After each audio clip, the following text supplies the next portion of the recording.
Hello my friends, and welcome back to my channel, or welcome if you are new. My name is Erin and it is April now, which means today we are doing my March reading wrap up. March was a very slumpy month for me. I could not get into reading. The beginning of the month I was going fairly well, I feel like, and then the middle and the end I was just not wanting to read. Nothing was holding my attention. I kept flipping between books. I would start one and realize I didn't want to read it anymore, so I'd start another one and realize I didn't want to read that one. It was a mess. I did end up reading 11 books, I think it's 11, which is actually a lot, so it doesn't seem like I had a bad reading month, but it was just mentally I had a bad reading month. I couldn't do it. I don't know why.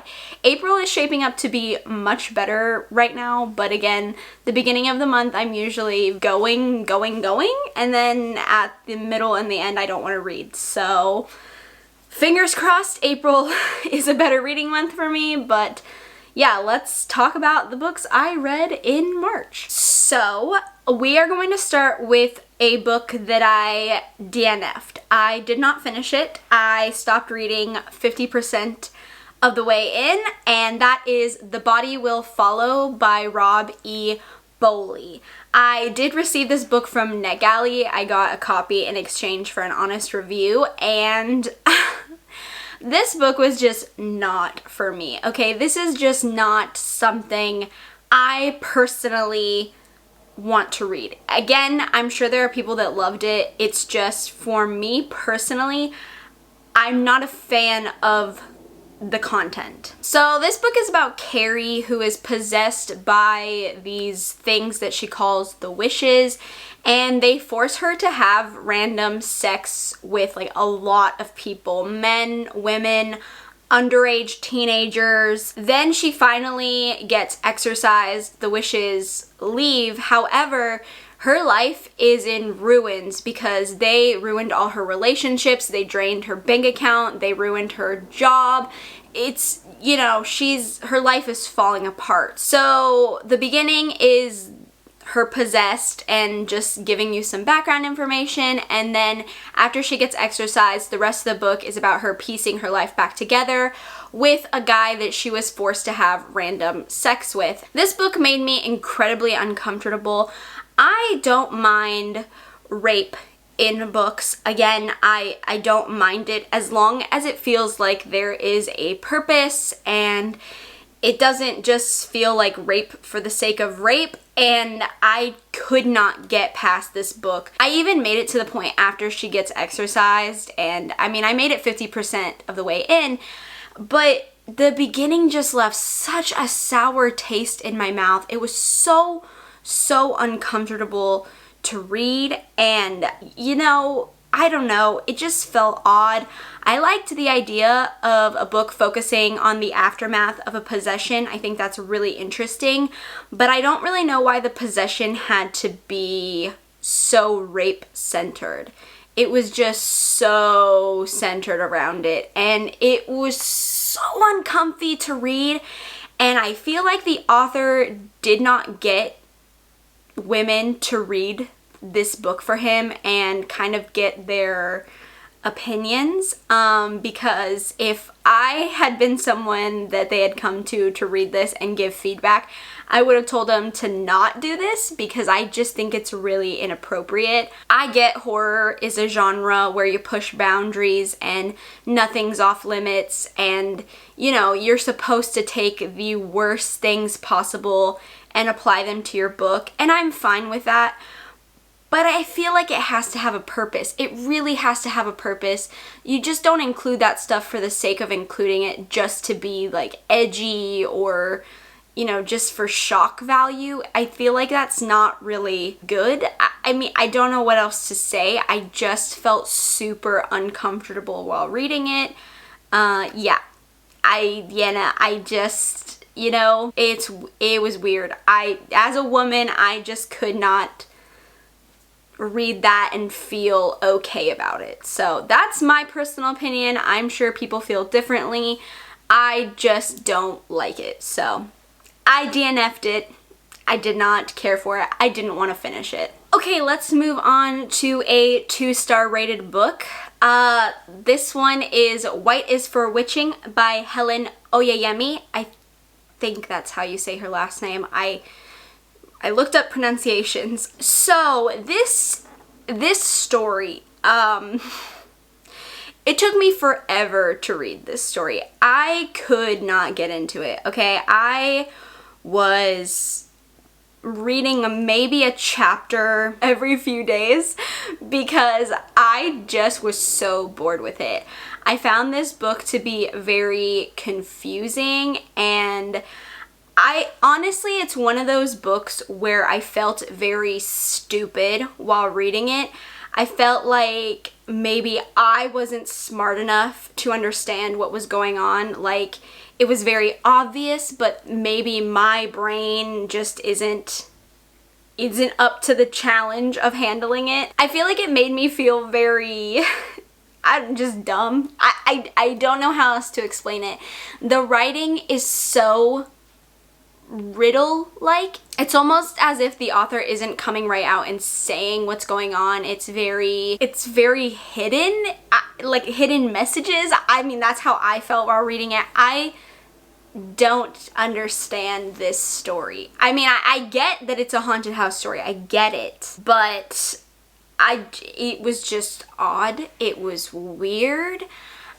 Yeah, I mean, like, I can't even give you a plot description because I don't know what this book was about. Like, I know what they say the book is about, but to me, I didn't get any of that. So, I'm telling you, either this plot is very complex. The author really wanted to make a complicated, layered plot, or I'm dumb. I'm serious. I did not get this book, and I felt horrible rating it 2 stars because I really don't like rating books lower than 3 stars. It just makes me feel really bad. But for some reason, I just don't get this book. I really, really don't. The point of views were so hard to figure out who was talking because it never comes out and says who is speaking. You don't know which point of view it is until they list a bunch of characters and you're like, well, by elimination, I can tell it's this person because they just said these people's names. And I found that to be so disorienting because I couldn't figure out who was talking, what was going on, where we were at. I don't know. I feel horrible that I didn't like this book because I know a lot of people do. I just feel like I'm dumb. I feel like this book is too smart for me, and I just don't have the brain for it. This is more for people who are, you know, smart people, like really smart people. I'm just kidding. I don't think that's true, but for some reason that's how it made me feel, is that I was just dumb. Yeah, I just came away from it feeling dumb. Didn't get the ending either. The ending was so weird. I didn't get the entire book, to be honest. I hardly ever understood what was going on. I think that's why it took me so long to read it, because why would I read a book I don't understand? So I'm sorry, White is for Witching. I'm sorry. Okay, next up is our 3-star rated books. We have The Lodge by Chris Koppel, I think is how you say their last name. I don't know why we're surprised I can't pronounce anyone's last name, because it's me we're talking about. I actually also got this through NetGalley. They gave me a copy of the book in exchange for an honest review. So, this one. I was in the mood for something in the woods. I wanted to read a book that took place in the woods, was gonna give me those creepy vibes, was gonna scare me, you know. I don't know why, but I'm really feeling horror movies and horror books that take place in like the woods and stuff. I don't know why. I'm just feeling it. So I decided to give The Lodge a go. I'll read you the plot from Goodreads because I'll just read you the plot. Ever wondered what it would be like if hunted animals were able to fight back? The Lodge unveils the mystery of a hunting lodge in the remote hills of the Scottish Highlands during the Christmas holidays. After the report of an accidental death at the lodge, Andrew, a young constable from the nearest town, drives up through a growing blizzard. Snowbound, Andrew and the guests take cover at the lodge as the terrifying ordeal unfolds. These animals have souls, souls that won't rest until they've had revenge. But will the hunters become the hunted? I think this plot is so weird, okay?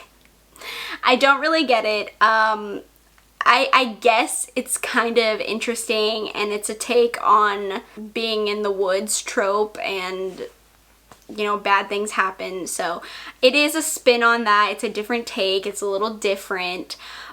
But I just found it to be laughably funny and not really scary. There's not really any scary, creepy moments in this. It's just kind of silly. If you're looking for something more comedy driven, I think this is something that you would like. I personally don't love horror and comedy mixed. I do if it's done right. I don't like it to be too dumb.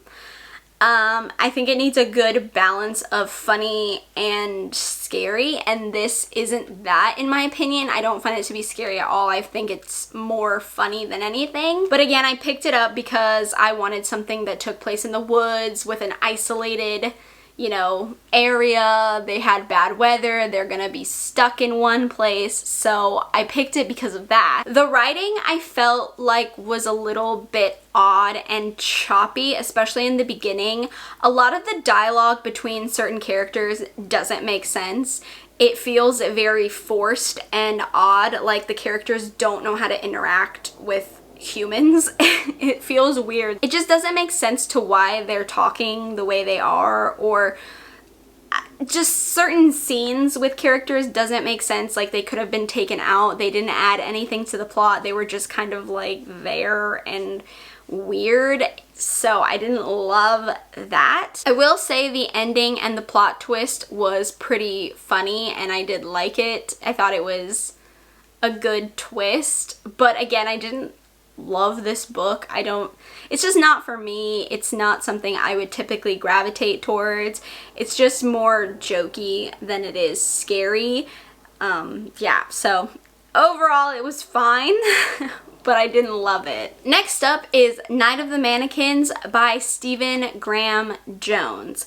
Now, everyone loves this book. I have heard so many good things about this book. I've heard a lot of good things about Stephen Graham Jones as a author. Everyone seems to really like the work that he puts out, so I decided to pick this one up because I really wanted to read a good mannequin story. I wanted to read about a killer mannequin murdering people. I just thought that would be so much fun. And this story is about a group of friends who decide to pull a prank, and that prank goes very wrong. That's all I'm gonna tell you because this is a very short story and I would give so much away. This just fell short. It fell so short for me. I really wanted to like this more than I did. I really wanted to like this more than I did. Like I said, I wanted to read a good mannequin horror story with, you know, mannequins slaughtering people. That's not really what this is about, and I feel like I expected something different than what I got, and that's why I was so disappointed by this story, is because it's not what I really wanted from it. It was still fun and it was okay, like I didn't hate it, but after I figured out what was going on, I really just was kind of disinterested because it wasn't what I expected it to be. So it's like I didn't care anymore. I just wanted it to be done so I could move on to the next thing, because it's not what I was expecting. So it wasn't really hitting the spot for me, you know? I thought the writing was fine. It was fine. I thought it was interesting and I didn't hate it, but I don't know. I just thought it would have been better if it had been what I wanted it to be. So overall, it was average. I am looking forward to reading more by Stephen Graham Jones. I picked up another book by him, which I am excited to read, so maybe this was just not for me and his other book will be. Next up is Horrorama. There are 3 short stories in here and they are supposed to be reminiscent of horror movies, which I was very excited about. I love horror movies, I grew up on them, so I just think it would be really fun to read stories that remind me of movies that I love watching as well. I was slightly disappointed with this. I feel like the 3 stories in here are very average. None of them really stick out to me or feel very special. They just feel average, I guess, is the problem. There isn't one that just is a standout. If I had to pick one that I preferred out of the 3, it would be Primitive. I thought it was the most unique and I was interested in that one the most. These stories just weren't for me. I think it's because they lean more sci-fi than anything else, and I'm not the biggest sci-fi fan. It's probably one of my least favorite subgenres of horror. I can't really get into it a lot of the time unless it's about like aliens. That's typically what I would do the most with sci-fi, is aliens, just because that's the only thing that really grabs my attention in the sci-fi realm of horror is aliens. So these just felt odd. They felt just strange. I didn't really care for them. I kind of wanted them to be over, if I'm honest. These weren't my favorite stories. I had really high hopes for them and high expectations, and I felt like they fell very flat for me. So yeah, I just wasn't super impressed. Next up is a 3.5 rated book, and that is The Project by Courtney Summers. I expected a lot from this book, okay? I love cult stories. I love a good cult book, and I felt like this one just fell so flat for me. It was very It just wasn't anything special in my opinion, which makes me really sad because I really wanted to like it, and I know a lot of people did really like it. I just didn't feel very satisfied after reading it. I'll give you a little synopsis on the book. When Lo Denham was younger, she was in a really bad accident that killed her parents and left her badly injured. While she was in the hospital, her older sister Bee joined the Unity Project, a religious organization that is involved in community outreach and charity. But after Bee joined, Lo never heard from her again, leaving her with her great aunt as her guardian. Now, 19 years old, Lo knows that the Unity Project is not what it seems. She's been trying to locate her sister for the last 6 years and unearth the secrets that they are hiding, but with little success. When a man loses his son, he claims that the Unity Project is at fault for his death, and Lo realizes this might be her way into exposing the truth behind the cult. But Lo soon realizes that she has no idea what's really been going on behind closed doors or what happened to her sister in the last 6 years. Okay, so I love a good cult story. I love good family drama, you know that. So I thought this would be the perfect story for me. However, the first half of the book is extremely boring. I thought the book could be cut in half, honestly, and a lot of it could have been taken out. A lot of the first half just felt very draggy and felt like there was really no purpose for it to be there, at least in my opinion. I didn't feel like it added anything to the story. If anything, it took away from what the story could have been, in my opinion. Then we have the jumping from perspectives. You get Lo's point of view in the past and present. There's several years it jumps between. You get B's point of view from different years as well, and it's just so disorienting having so many years to keep track of and so many points of view to keep track of. Like, I kept getting confused. I didn't know what year we were in. I didn't know who was talking sometimes. It just got super annoying, and I hated keeping track of what was going on and what year we were in. It just felt super complicated when it didn't need to be complicated. And then Lo, our main character, she annoyed the living crap out of me. I just wanted her to be this badass who came in to take down a cult and really just destroy their reputation and find out what happened with her sister, and she just was not that. she just wasn't that at all, and she made me really annoyed, and I didn't like her, and she drove me insane. The ending was pretty predictable. I saw it coming a mile away, which wasn't bad. It ended decently, so I guess it's not a bad thing, but it wasn't the best ending I had ever read. So overall, the book was eh. It wasn't what I wanted it to be yet again, and I just felt slightly disappointed by it. Next up is our 4-star rated books, and first up we have Coffin Shadows by Glenn Krish and Mark Steensland. Oh my god, Mark Steensland. I will one of these days get somebody's name right, I promise. This again was a NetGalley book, so they provided me with a copy in exchange for an honest review. And I actually really enjoyed this one. It's very intriguing. There's a lot of mystery around it. It held my interest the entire time, which was very helpful because I had not had that for a lot of the month with these books. I felt like it was hard for me to find something that really kept me interested. I was appreciative of this book being able to do that. So let me give you a little synopsis. In the very beginning, we're introduced to Janet and her boyfriend, Brian. He tells her that he has a surprise for her, which she's not too thrilled about since she hates surprises. The surprise turns out to be a baby crib, which elicits a strange response from Janet. Instead of happiness, she seems upset. We now know that Janet is newly pregnant, but why was her reaction to the crib so strange? The reason for her distress is that she had been previously pregnant but had lost the baby. Then, Janet starts seeing a 12-year-old boy who doesn't seem to be alive, but he's asking for her help.